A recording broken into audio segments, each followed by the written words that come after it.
আপনারা জানেন যে সারা দেশে মাদকে ছেয়ে গেছে।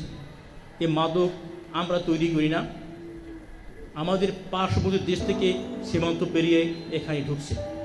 সীমান্তে আমাদের বিজিবি কাজ করছে, কোস্ট গার্ড কাজ করছে, ভিতরে আমরা পুলিশ, র্যাব আমরা নিরন্তর কাজ করছি, তারপরও মাদক থামছে না। একটি পরিসংখ্যানে দেখা গেছে যারা মাদক ব্যবসা করে বা এতে জড়িত তার সংখ্যা 1,65,000, এটা পত্রিকায় এসছে। সেই হিসেবে আমি হিসাব করলাম, যদি আমাদের দেশের লোক সংখ্যা 17 কোটি হয় তাহলে প্রতি হাজারে একজন মাদক ব্যবসা করে, তা বাকি 999 জন আমরা ভালো মানুষ আছি।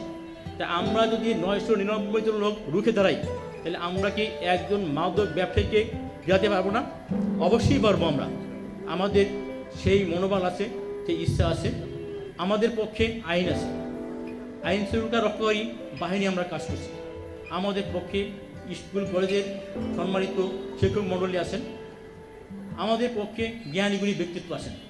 পক্ষান্তরে অপরদিকে তারা মাদক ব্যবসায় জড়িত, তার গুটি কয়েক লোক সন্ত্রাসী, তারা কালো টাকার অধিকারী, এই সমস্ত লোককে প্রতিহত করা আমাদের পক্ষে কঠিন কাজ নয়।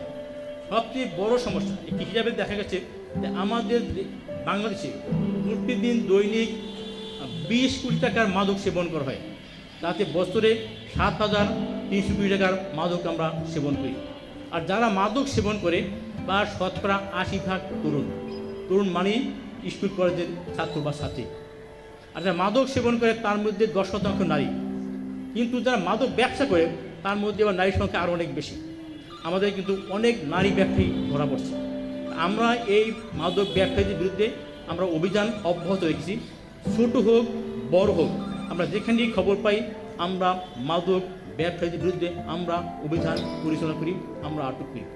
আপনাদের প্রতি উদ্যত আহ্বান, যখন যেখানেই দেখবেন মাদক ব্যবসায়ী আছে, মাদক ব্যবসা কেনা হয়, আপনারা আমাদেরকে জানাবেন, আমরা তৎক্ষণাৎ ঝাঁপিয়ে পড়ব, আমরা যে কোনো মূল্যে এদেরকে প্রতিহত করবো ইনশাল্লাহ।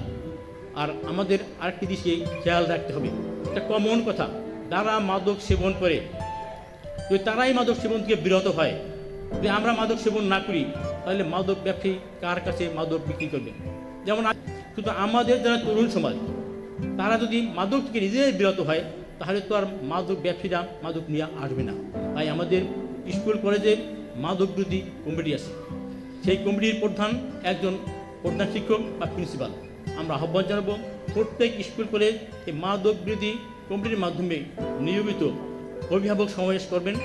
অভিভাবক সমাবেশের মাধ্যমে ছাত্রছাত্রী এবং অভিভাবকদের উদ্বুদ্ধ করবেন মাদকের বিরুদ্ধে।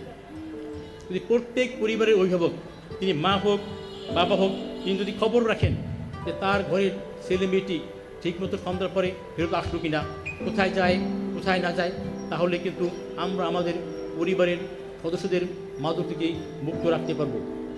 আমাদের এই যে তরুণ সমাজ যারা আগামী নেতৃত্ব দেবে, যে তরুণ সমাজের নেতৃত্বের কারণে আমরা নূতন স্বাধীনতা পেয়েছি আমরা 5ই আগস্ট।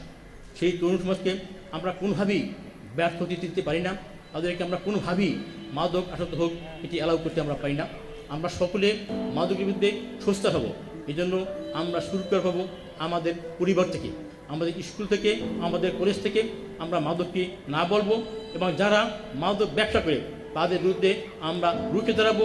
দেখাই তাদের পাবো, দেখাই তাদের বিরুদ্ধে আমরা দুর্বার আন্দোলন গড়ে তুলব। এবং আমরা অলওয়েজ প্রস্তুত আছি, আপনারা যখন আমাদের কোনো খবর দেবেন আমরা মাদক ব্যবসায়ী কারবারির বিরুদ্ধে আমরা ঝাঁপিয়ে পড়বো যে কোনো মূল্যে। আমরা কাউকে ভয় করবো না, শক্তিকে আমরা প্রভাব করবো না। মাদক আমাদের সবচেয়ে বড় শত্রু, তাকে যে কোনো মূল্যে আমরা প্রতিহত করবো। আমি এই ব্যাপারে আপনাদের সকলের সর্বোত্তর সহায়তা কামনা করছি।